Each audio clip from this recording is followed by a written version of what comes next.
Good afternoon, dear students. This audio-visual explanation concerns relative pronouns. Of the most relative pronouns you have to prepare for your national exam are the following: who, whom, which, where, when, and whose.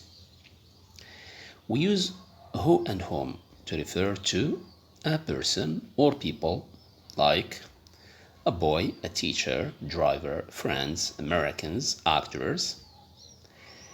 For example, the boy who comes late lives far away. The teacher whom we spoke to is gentle. I give you here two examples. In number one we have who, in the second one we have whom. There is a small difference or a slight difference between who and whom when we put them in the sentence where there is a person.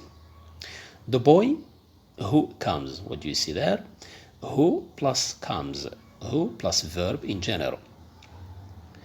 Number two, the teacher whom we spoke to is gentle. So what do you see there? Whom plus we. We is a subject pronoun and then a verb. So whom is always plus subject pronoun plus verb in general. Now, we use which and where to refer to a place, like school, house, cities, hotels, banks.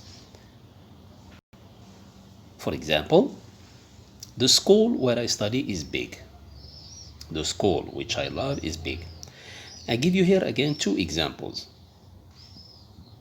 They are almost the same, but you see that there is a very small difference. In number one we have where, and number two we have which.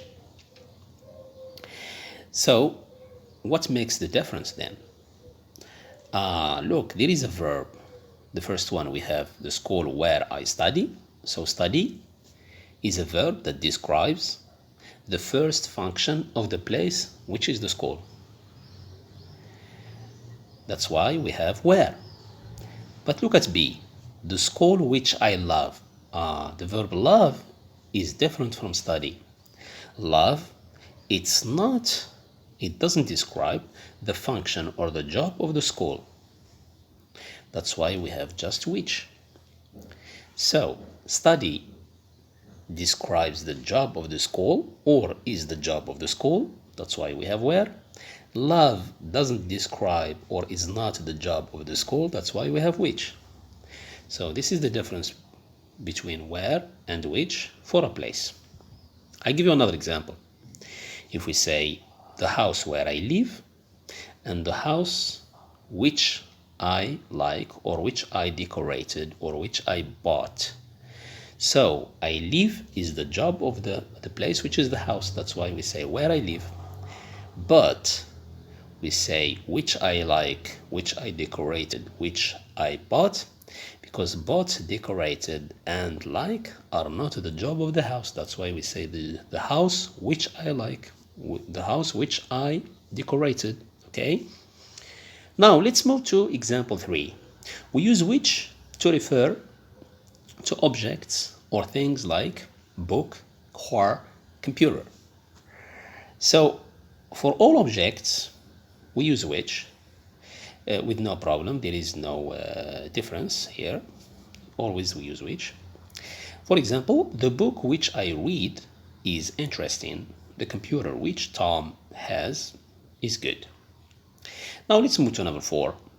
We use when to refer to time or date, like day, November, year, month, Friday, Monday, okay?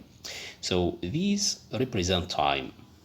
For example, Friday is the day when most Moroccans make couscous. The month when we usually start school is September. So the day and the month represent time. That's why we use when. Look at number 5 now, example 5. We use whose where there is cases of possession. When you say possession, it's like when you say of, my, your, his. These are possessive adjectives, but whose it's a possessive pronoun. It's part of relative pronouns, but we use it again in cases of possession. Look at the example I gave you. The boy whose jacket is blue is my friend. To understand this example, I give you explanation in blue. The boy who has, look at the verb has, it's the verb have we use sometimes when we have possession. We say, I have a car, I have a house. This is possession, okay? The boy who has a blue jacket is my friend.